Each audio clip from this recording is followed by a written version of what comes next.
Since 2015, Cave Canem has partnered with the O Miami Poetry Festival to offer the annual Toy, Derricotte, and Cornelius Eady Chapbook Prize. The prize is dedicated to the discovery of an exceptional chapbook by a Black poet. Winners receive publication, a cash award, and a residency at the Betsy. This reading is also really special because the first winner of this prize was Rio, and she's here reading today. And of course, this year's winner is Marissa. And so usually I would tell you about the programs we have coming up, but because of current situations, everything has been canceled, but we are in the process of thinking of awesome poetry events like this that we can do and open it up for everybody across the world to attend. But in the meantime, you can follow us on social media at Cave Canem Poets on Facebook, Twitter, and Instagram. And if you go on our website, you can also sign up for our newsletter to learn more about what we'll be doing in the future.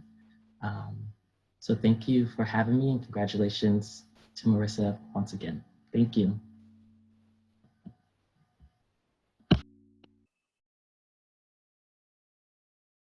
Hello. Hi everyone. I just want to say, first of all, congratulations to Marissa Davis. I'm so excited to read this chapbook. I'm going to order it from my laptop in a few moments. And I just want to also say thank you to Cave Canem and to O Miami and Jai-Alai Books, who have been just really bright spots in my life, actually, since 2011 when I started as a Cave Canem Fellow. To now. So I owe them, I'm in debt of gratitude, and I'm super grateful to be reading with you guys tonight. So we escaped New York. My family and I drove to Utah for 32 hours on March 18th. And so this is kind of interesting for me because so much of my work centers around Utah and ancestry. My family, who had come originally after the abolition of slavery during Reconstruction to the state of Utah. And so this is actually the first time that I've read any poems in Utah, which is really cool for me. But I certainly have my heart in New York. So I think I'll just read a few New York poems and a few Utah poems, and then my husband packed this first edition in our road trip, not knowing we were participating in this, just because he's a really sweet person. And so I have it with me. And so I'm going to read from this because that's what we're talking about and celebrating, is this Chapbook Prize in some ways. So I'll start with the title, the first poem in this chapbook, which is Self-Portrait in a Tanning Bed. It's February, and I'm the only Black girl at Future Tanning Salon. I laugh when I enter my private room and see an African mask above the clothes racks. I'm getting tired of irony. Naked, climbing onto the plexiglass and hearing it creak, I wonder, like any other moment alone, what if I die like this? What if the plastic gives and I'm torched by 24 ultraviolet glass rods? I gently close the canopy of the Sun Capsule Super Cyclone 350. Wrapped in its purple cylinders of light, I can see myself reflected back with tiny goggles. At first, I think I look like a reverse coon with huge black eyes, but I like the way I look darker and like a time traveler. How my breasts must sometimes appear like this to my lover. I think I'm sad or something. Worry how much time has passed since I've been here. I think of that as a New York poem. And then I'll read the title poem for this chapbook, which is I have learned to define a space as a field as a space between mountains. If I remember a field where I stroked the velvety hound's tongue and cracked its purple mouth from stem, and it is not a memory, then what were the limits of the field? Sometimes we are driving south toward Zion in a crowded truck filled with my mother, and we pass the same red wildflowers until someone says, Indian paintbrush, Rio, haven't you seen them before? And have I? Other times I pose in front of a giant flor de maga, its soft petal saucers larger than my head. My grandfather fixes one behind my ear and says something in a Eady, but for what photograph? I'm a conjoined hibiscus-headed twin, except I'm local. I braid the long hair of the willow, and like a young warrior, I swing across the canal bed by the braid. By the rivers of Babylon, we sat down and wept when we remembered Zion. There on the willow trees, we hung our harps. How could we sing the Lord's song in a foreign land? I read once in Sunday school, tripping on it. In any field, I am certain I can be seen by someone. How couldn't I, when I'm blood divided 100 ways, when I pray to the God called, do not board the ship, when I'm protected by so many masters of the vine? They must be in here somewhere. They must be, see me this far in the desert. It cannot be that I am alone here. I search behind the cattails. I scramble the wood. Has it gotten darker? A child and all I can see are houses. Every house is a rambler with a plastic snake full of sand or a well that isn't really a well. Every house is on a street named after Ute tribes. I'm in Ute country, in the field to fly a cheap kite, but it gets caught in pine sap. I walk home, but not without pocketfuls. So that would be a Utah poem. And then I thought I would try this little interlude. I didn't know if I should just read from the chapbook. So I'm gonna read 2 new poems and then, so I have this little series in the chapbook, Black Annie Hall, and then another is Black Mary Wilkie, and they are moments where I am imagining what it would be like as a Black woman to be in a Woody Allen film in Manhattan, or the film Annie Hall, but I've done that with a lot of characters. And so, especially now, I've been watching a lot of television. I watch a lot of Frasier. And so I've done that in Frasier. So I've written poems where I imagine that I, as a Black woman, am Frasier Crane. And so I'll read Frasier and then some Woody Allen. So Frasier is a newer one. Frasier 1, it's an obsession. To complete one rotation on the air and fall into a bathtub of lavender and orange peel. To unzip my squash racket and hit a volley beyond the oak tree. To shop for a silk dressing gown and then to give it as a gift. To a dinner reservation my friends could not have gotten, the opera to. I've always loved a cortado in the afternoon, an absolute distilled with foamy milk, but still an absolute. I raise my tiny glass of sherry. Were it Fino or Oloroso, I could tell you in an instant. I've known just one irrepressible sound, and it's rainfall. And so back to the chapbook. So this one is Black Annie Hall. Black Annie Hall in a black wool hat and black suspenders, in line to see the sorrow and the pity again. With khaki slacks and an afternoon free, Black Annie has trouble hailing a cab after seeing her analyst. On her roof, Black Annie drinking white wine after tennis and Dewey. Annie, living alone, calls for help to kill a black widow spider in her bathroom. Black Annie is bored, so she takes adult courses and can't decide between philosophy or poetry. Lucky today, Black Annie driving 80 on the West Side Highway with the top back, hair unmoved.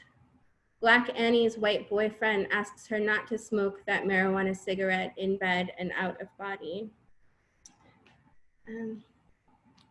So I'll do Black Mary Wilkie as the last Woody Allen situation, and then I'll just wrap it up.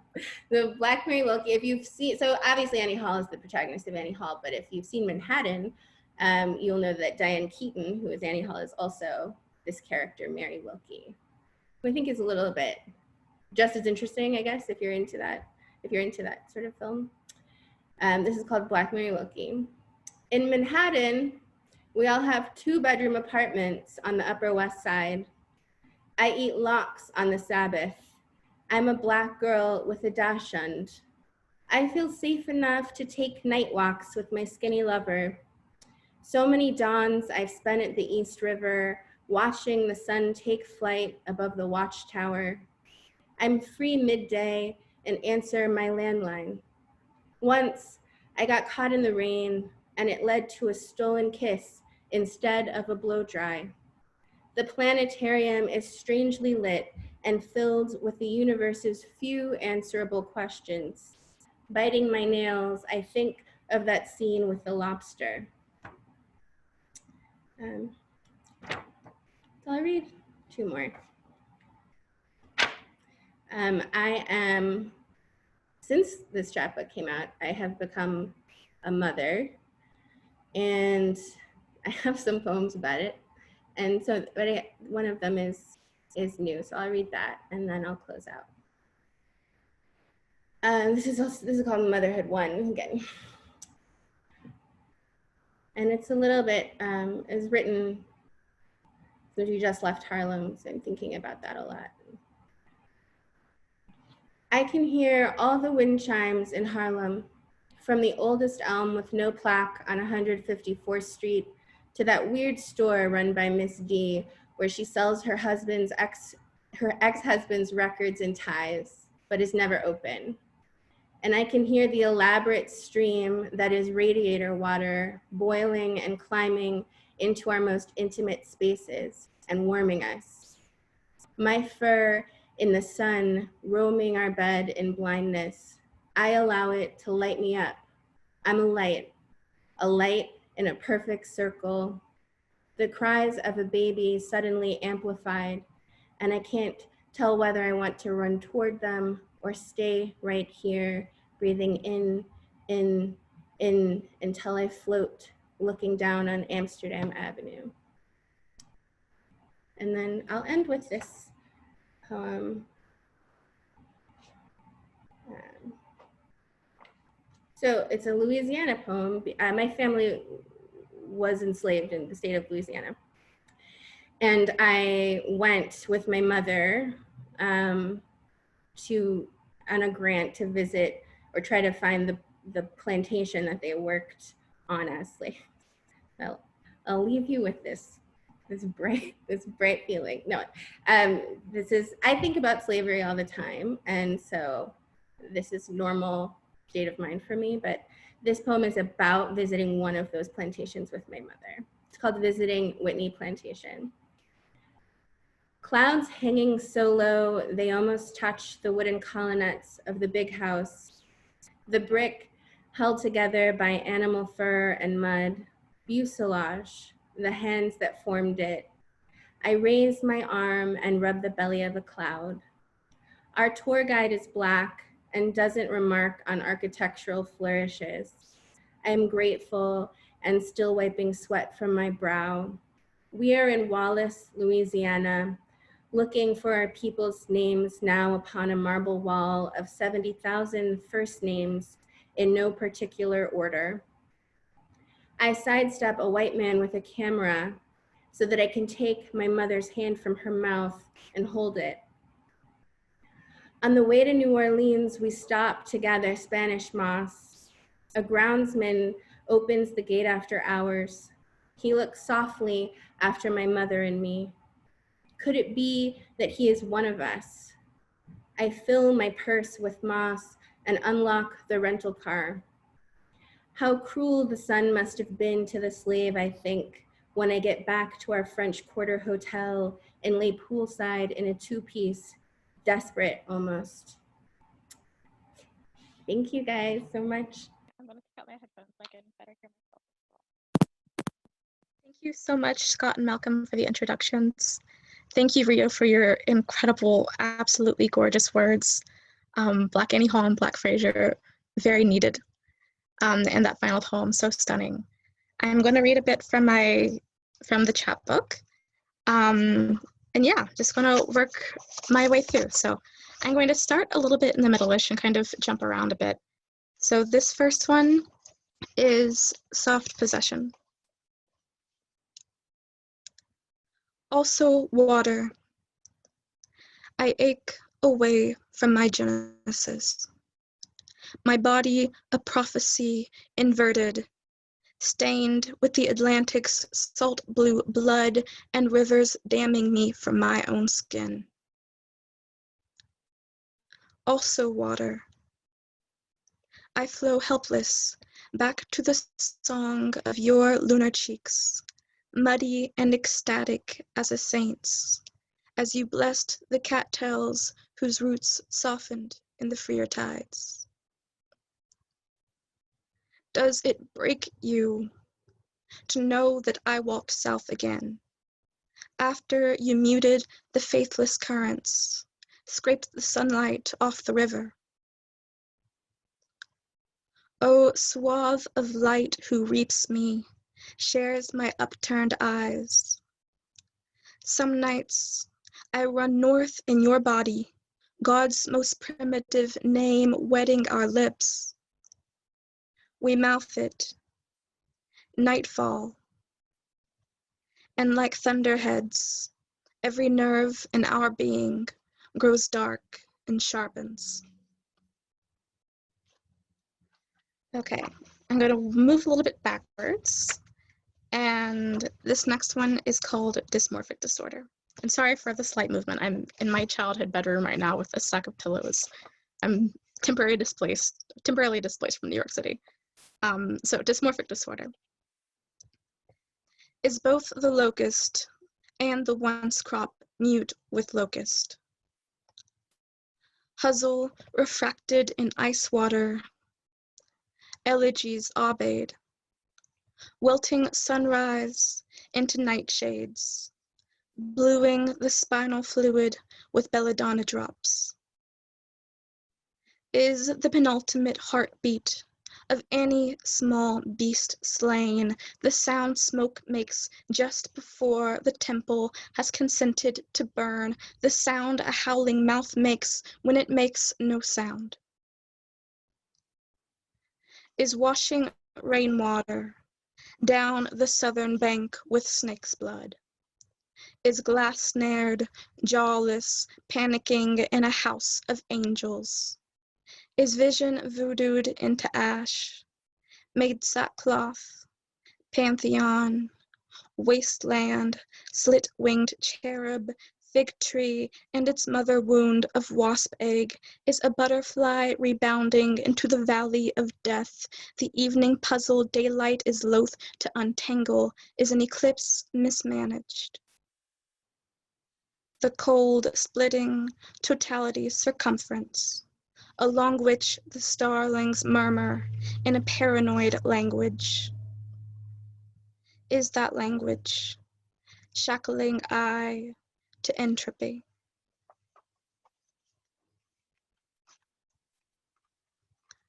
This next one is called Requiem for a Rabat Hammam.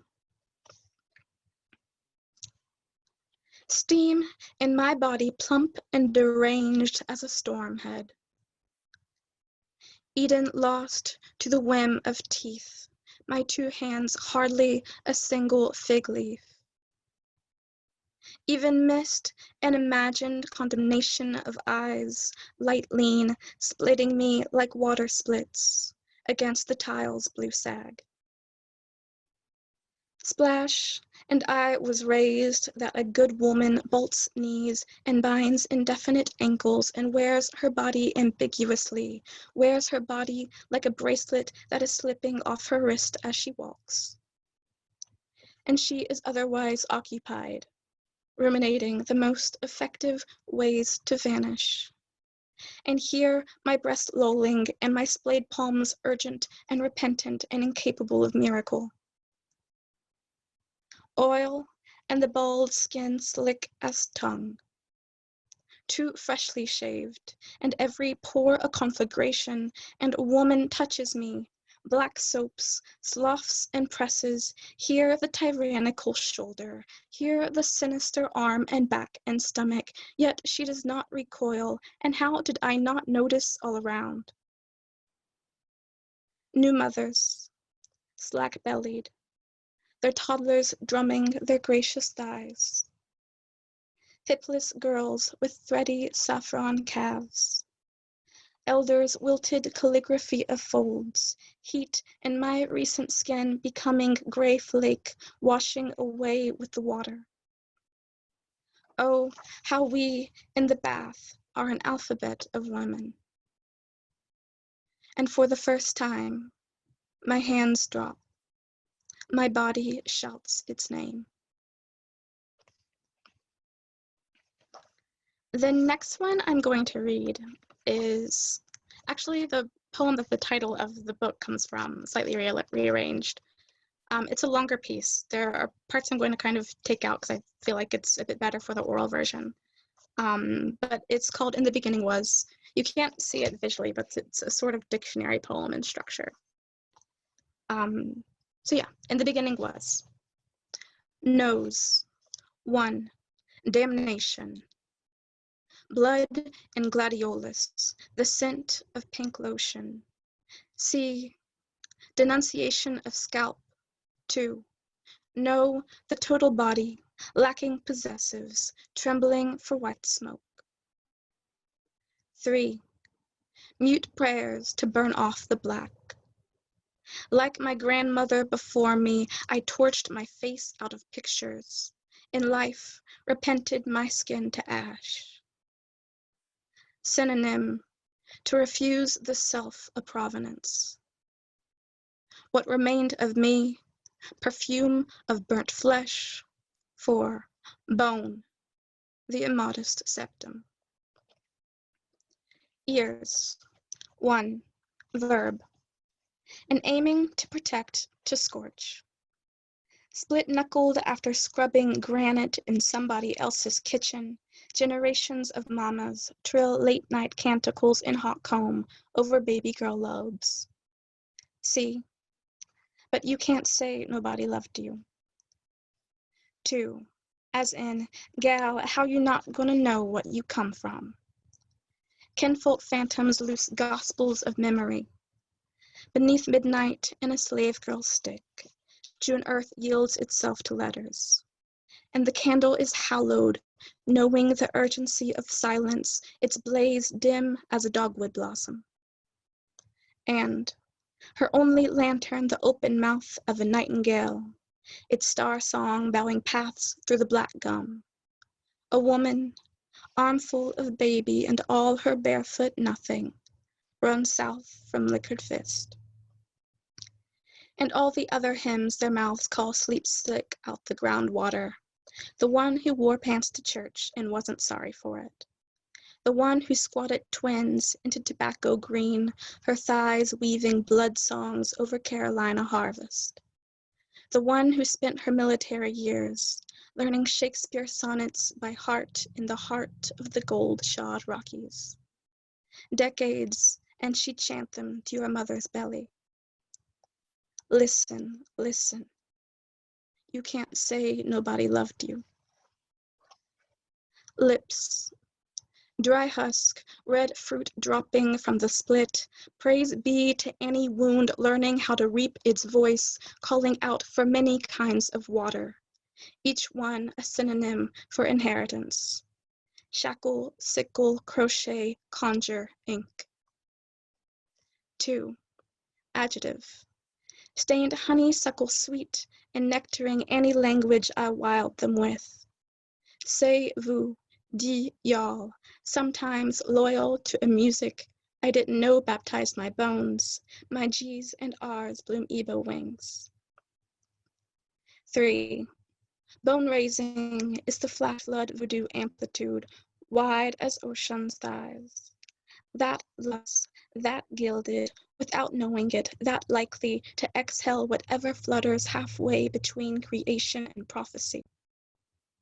4, each clap thunderbolt in the genesis of game.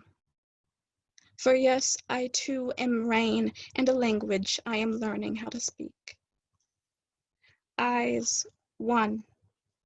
I, as beholder, do get it twisted, but behold, refocus where the moon calls the river back to claim sun-seared floodplains. There blooms afro-headed Hecate, night-hued and poised to breathe spirit back into my arid form. 2. I eat the apple, and it tastes like a first oblation to the pantheon of my body, exquisite, spelled a once forbidden holiest word. Tongue. On the left, taste buds for blues. On the right, taste buds for praise song. 2. Condensed rampage, revelation, slick, precisely the shape of salvation. My mouth budded a whole muscle just to wash an imperial lexicon in my ancestral psalms. 3. Verb form. To lick the blood honeying one's fingers. And I am prepared to swallow flame. Okay, I'm going to read, I think, just 2 more.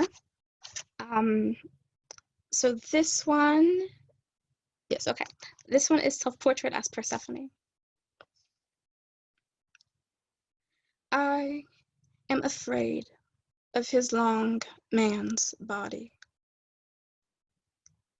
The way it creeps toward me in the gray marrow of the night, the way I yearn for it to split me open like a blade does a soft fruit.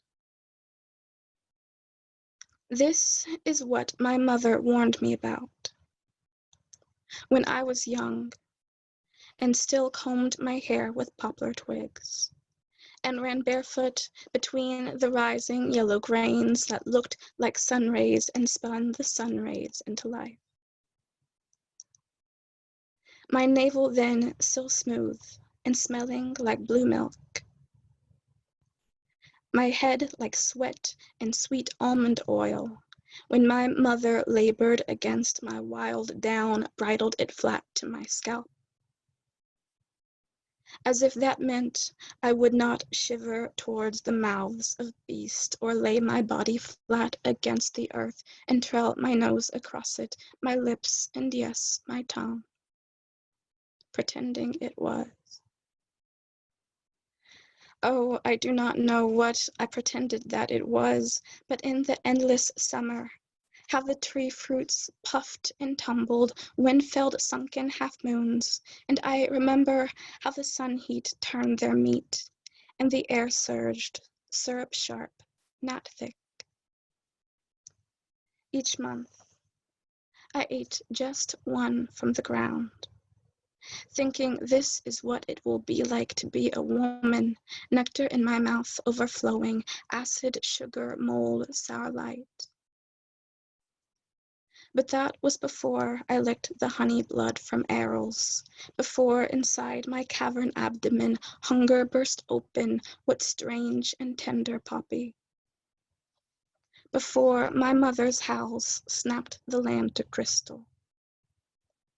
Now I align with winter, clinging to the dark, its swell, its tightening cold, and taking this man, my mouth a resurrection, so lush and animal, my plump body sharp against his seams. I rename night emergence, rename myself, bloom, beast, knife.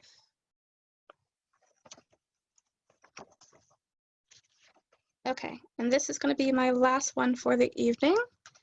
I'm going to do a quick kind of content warning. It's not about self-harm, but there is a mention of self-harm within it. So just anyone that would need to be aware of that, please do be aware of that. So yeah, Prayer to a Nightingale. I have so many times stumbled into midnight, forgetting all the syllables of my name. sick with self-hate or slow chemicals, or wanting to make metaphor of everything but the hands of a man I know won't love me, or sometimes even just with too much mixing June heat with my natural lonesome. Nightingale, remind me that even the shadow is holy. Your croon like black soap and sweet almond oil, like pale green skulls of daffodils crowning through the ice's last skin, like whistling roots and milk teeth, and cold grapes crushed against milk teeth, all split and nectar, and what I'm learning is if you walk straight long enough, there is always either birdsong or pink magnolia. Not to say there are not evenings I cry myself to sleep so hard my nose bleeds poppies on the pillow. Mornings I spit and damn the sun for having the nerve to keep rising. My bones tremble and I can't say why. Except that once upon a far-off summer, I lifted a chipped blade from my wrist and spared the torment of mirrors, at least 4 dog deaths, eventually those of my mother and father, a hiking quantity of juvenile heartbreaks. But once upon a far-off summer, I lifted a chipped blade from my wrist and spared breath and blue pulse and watercolors and Spanish clementines for breakfast, and backyard toes drenched in wild violet, and my cousin's newborn pill-bug knees, and the wind-lapped summer smell of my loved one's fingers, breaking bread among the dough-stomped grasses. Nightingale. Some melodies fit best inside the sunless hours. I carry my body into this song. I have chosen to be vain and cuticle and eyeball and one of the louder rivers.